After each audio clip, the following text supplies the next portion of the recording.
कैम्पफोर्ड public school के director sir ने होली और ईद की बधाई दी। होली त्योहार का संदेश भी बताया। कैम्पफोर्ड पब्लिक स्कूल में बच्चों का सिलेक्शन स्कॉलरशिप के माध्यम से किया जा रहा है ताकि अच्छे बच्चे को अच्छी शिक्षा कम दामों पर दी जा सके। आइए सर ने क्या क्या बोला देखते हैं और सुनते हैं। ये जो आपका रंग है ये अलग अलग परिवार में जाकर के अपना एक पहचान बनाता है और एक भाईचारे का संदेश देता है। ये जो आपका होली है, होली सिर्फ हमारा एक अगर देखा जाए तो बहुत ही पुरानी परंपरा इसकी रही हुई है और इस परंपरा के मुताबिक हम लोग आज भी इसको पालन कर रहे हैं। अगर उस परंपरा के बीच में चलें तो एक बहुत बड़ी कहावत है कि अगर जो लड़की की फर्स्ट शादी होती है वो आपको उसकी होलिका दहन के दिन मायके ही भेजा जाता है।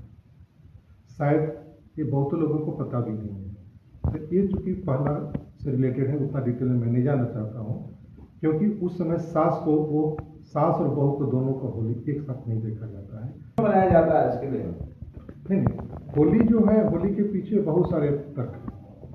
होलिका दहन जो है, एक तो की है कि हमारी जो हिंदू धर्म के मुताबिक ये आपका साल का अंतिम वर्ष है, दूसरे दिन हमारा प्रथम वर्ष शुरू होता है। और सबसे बड़ी जो प्रचलित है वो आपका होलिका और प्रहलाद की कहानी है, जो प्रहलाद के साथ था कि उसके फादर हिरण्यकश्यप ने मारने का बहुत प्रयास किया। उसी में से एक प्रसंग है जो उसकी बहन होलिका के साथ है। क्योंकि होलिका के पास एक ऐसी चादर की वरदान थी कि अगर जब तक उसके शरीर पर रहेगी तब तक उसका कोई दहन नहीं कर सकता है। और इसी को वह अभिमान फूल करके वो प्रहलाद को गोद में लेकर के बैठ गई थी। लेकिन भगवान की जो इच्छा होती वही होती है और वो चादर प्रहलाद के ऊपर में चला गया और होलिका के चादर हट गए और होलिका का दहन हो गया और उसी समय से उसका नाम होलिका दहन हुआ। कहा जाता है सर होली बुराई पे अच्छाई की जीत लाती है। देखिए, होली जो है ये अगर आपका सही रूप में जब देखा जाए तो ये आपका एक तरह से देखिए तो जो लोगों के बीच में किसी भी प्रकार का मन में अनबन रहा हो, किसी प्रकार का आपस में बंधनस्य हो, और होली का दिन एक ऐसा दिन है जो सारे किसी प्रकार का आपस की अनबन को भूल करके, थोड़ी सी जो उनके बीच में अगर कुछ प्रकार का रहा मतभेद उसको भूल करके एक रंग गुलाल लगा करके एक दूसरे को गले लगते हैं, जो कहा जा सकता है कि यह अच्छे के रूप में बनाया जाता है और ये बुरे को समाप्त किया जाता है। होली है सर, होली में बच्चों का अलग ही उत्साह होता है। जाहिर सी बात है, कुछ प्रिवेंटिव भी रखने की जरूरत है। नहीं, एकदम जरूरी है। ये जो आपका होली आपको जितना हम लोग स्वच्छ ढंग से मनाएं, जैसे आपका इसमें हुड़दंग भी कुछ होते हैं, इसमें हम इसको मना नहीं कर सकते हैं। इसमें क्या होते हैं कि कुछ जो हमारे समाज में इसके बहाने अनेक प्रकार की गलतियां भी करते हैं।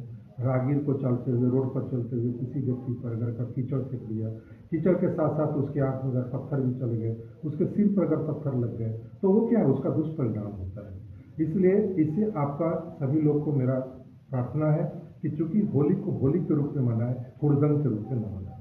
सर इस बार से होली रमजान और होली साथ साथ है?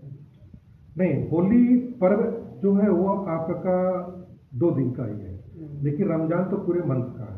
इसलिए रमजान का मेन पर्व जो आपका चल रहा है वह सिर्फ आपका उपवास का चल रहा है। इनकी मेन समाप्ति जिस दिन होती है, जिस दिन ईद मनाया जाता है, मेन पर्व उस दिन होती है। इसलिए होली जिस दिन हमारा होली है और ईद में बहुत ज़्यादा का दिन का डिफरेंसेज है, इसलिए उससे कोई अंतर नहीं पड़ता। और इसका दूसरा ये भी है कि ये तो बहुत अच्छी बात है कि हिंदू और मुस्लिम दोनों की पर्व साथ साथ चल रहे हैं और दोनों साथ साथ भाईचारे के साथ इसको हो रहे हैं। यही तो हिंदुस्तानी खूबसूरती, यही तो है। सर नया सेशन आ रहा है क्या यहाँ पे स्कूल में? अभी एडमिशन से रिलेटेड है, वो तो पहले ही ऑलरेडी अनाउंस किया जा चुका है, जिसमें से आपका कुछ था कि उस पर्टिकुलर टाइम तक अगर बच्चे आते हैं तो उनके स्कॉलरशिप टेस्ट होते हैं और स्कॉलरशिप में अगर उनका अच्छा रिजल्ट आता है तो उनकी एडमिशन फीस ऑफ कर दी जाती है। इसका पर्पस मेन होता है कि हम अच्छे मेरिटोरियस बच्चे की खोज एज ए डायरेक्ट